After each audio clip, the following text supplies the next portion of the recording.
Hi everyone, Mr. Oliver here from the James Prendergast Library with another STEAM Concepts from our Makerspace video.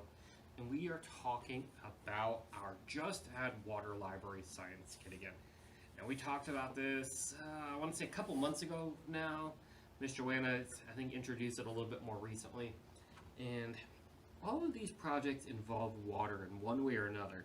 So when I do them, I'm most likely not going to use water in the actual demonstration, just to kind of keep it a little cleaner and, well, so I don't have to clean up after the water. I will tell you, so we're going to look at activity number 2, which is sink and float.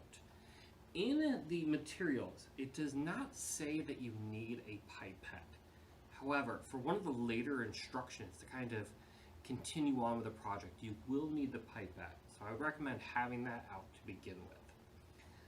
So this project is all about surface tension and whether or not an object sinks or floats when it's introduced in the water.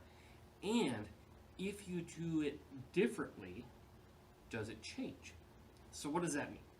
Well, one of the things that you're looking at is with this 1 yen coin, if I drop it in there like this, does it sink or float?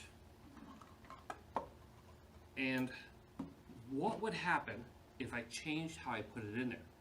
And so what they have you do is they have you make an L out of a paper clip. So it's kind of like a little chair or a bucket or a holder. Let's just use this other side here. And what you do is you slowly lower it in there. And what I suspect will happen is that this will float. I'm not going to tell you what's going to happen the first time.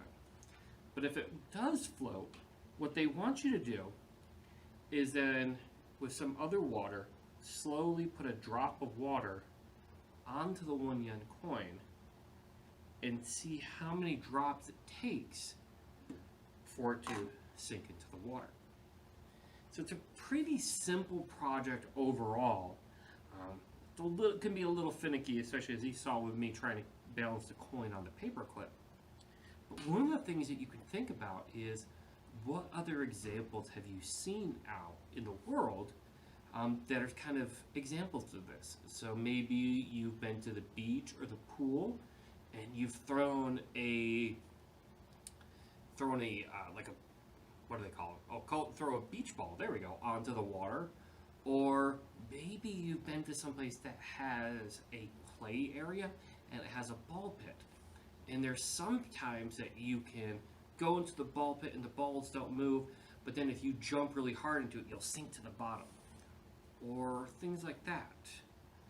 It's kind of, it's really simple, but it has these really huge, large, worldwide applications for different things we can do. And then once you get done with this, another thing you can think about is boats. So, how does a boat that's completely made out of metal, which we know doesn't float very well, how does it go across the ocean without really sinking? Well, it's not supposed to sink. But how does that work? How is this thing being so huge but still float? It's a lot of things to think about. So until next time, have a good day.